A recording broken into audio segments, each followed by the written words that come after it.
Hi, start English speaking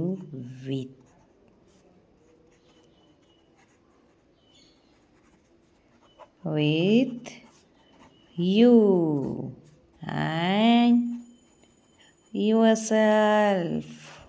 ಹೇಗೆ just come with these tips. Start from you ಅಂತ ಹೇಳಿದ್ರೆ first ನಿಮ್ಮ ಬಗ್ಗೆ ಹೇಳಿ. ವಾಟ್ ಯು ಆರ್, ಏನು ನೀವು student, worker, home maker, anything. So, what to say? I am a student. I am a worker. I am homemaker. Start with you. ನಿಮ್ಮ ಜೊತೆ start ಮಾಡಿ, ನಿಮ್ಮಿಂದನೇ ಸ್ಟಾರ್ಟ್ ಮಾಡಿ. ಫಸ್ಟು ನಿಮ್ಮ ಬಗ್ಗೆ ಹೇಳಿ.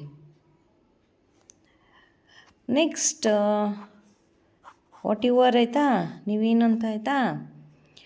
ಸೊ ನಿಮ್ಮ ಬಾಡಿ ಪಾರ್ಟ್ಸ್ ಬಗ್ಗೆ ಒಂದು ಸಲ ಮಾತಾಡಿ.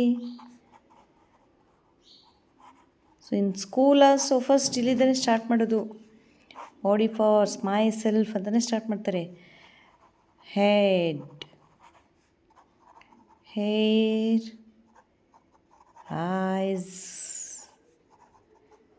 Year, nose, mouth, hands, legs. ಇನ್ನು ಡೀಪಾಗಿ ಹೋದರೆ ಇನ್ನರ್ ಪಾರ್ಟ್ಸು ಔಟರ್ ಪಾರ್ಟ್ಸ್ ಅಂತ ಸುಮಾರಿದೆ. ಸೊ ಫಸ್ಟು ಬೇಸಿಕಲಿ ಇದು ತಗೊಳ್ಳೋಣ. Head. I have a head. ಒಂದೇ ತಾನೇ ಎಲ್ರಿಗೂ ಇರೋದು. ನಾಲ್ಕು ತಲೆ ಇಲ್ವ, ಇರೋ ಒಂದು ತಲೆಯಲ್ಲೇ ಓದೋಕ್ಕಾಗ್ತಿಲ್ಲ. I have grey hair. White hairs ಎಲ್ಲ ಬಂದಿರುತ್ತಲ್ವಾ. So I have black hair. I have long hair. I have short hair. ನೋಡಿ ಎಷ್ಟು ಸೆಂಟೆನ್ಸ್ ಆಗೋಯ್ತು. ಅಬ್ಬೋ, ಸ್ಪೀಕಿಂಗ್ ಬಂದ್ಬಿಡ್ತು ನಿಮಗೆ. I have 2 eyes. ನನಗೆ 2 ಕಣ್ಣಿದೆ. I have 2 eyes. I have 2 ears.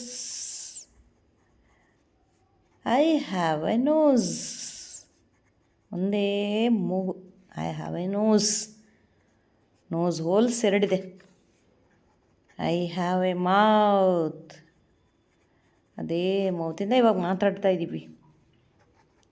I have 2 hands. ನನಗೆ 2 ಕೈ ಇದೆ. I have 2 hands. I have 2 legs. So first ಇಷ್ಟು ನೋಡಿ ಅಮ್ಮ, ಇಷ್ಟೊಂದು ಸೆಂಟೆನ್ಸ್ ನನ್ನ ಬಗ್ಗೆ ಮೈ ಸೆಲ್ಫ್ ಅಂತ ಹೇಳಿ ಇಷ್ಟೆಲ್ಲ ಕಲಿಬೋದು. ಬಾಡಿ ಪಾರ್ಟ್ಸು, ಬರೀ ಬಾಡಿ ಪಾರ್ಟ್ಸ್ ಬಗ್ಗೆ ಹೇಳಿ. ಸೊ ಸ್ಪೀಕಿಂಗ್ ಪ್ರಾಕ್ಟೀಸಿಗೆ ಇದು ಫಸ್ಟ್ ಸ್ಟೆಪ್ಪಪ್ಪ. ಮುಂದೆ ತುಂಬಾ ಇದೆ ಕಲಿಯೋದು. ಸೊ ಮುಂದಿನ ವೀಡಿಯೋಸಲ್ಲಿ ಇನ್ನೂ ತುಂಬ ಚೆನ್ನಾಗಿ ಹೇಳ್ಕೊಡ್ತೀನಿ. ನಮ್ಮ ಚಾನಲ್ನ ಸಬ್ಸ್ಕ್ರೈಬ್ ಆಗಿ. ಯಾರಿಗೆಲ್ಲ ಯೂಸ್ ಇದೆ ಅಂತ ಅನಿಸ್ತಾ ಇದೆಯೋ ಅವ್ರಿಗೆಲ್ಲ ಶೇರ್ ಮಾಡಿ. Thank you.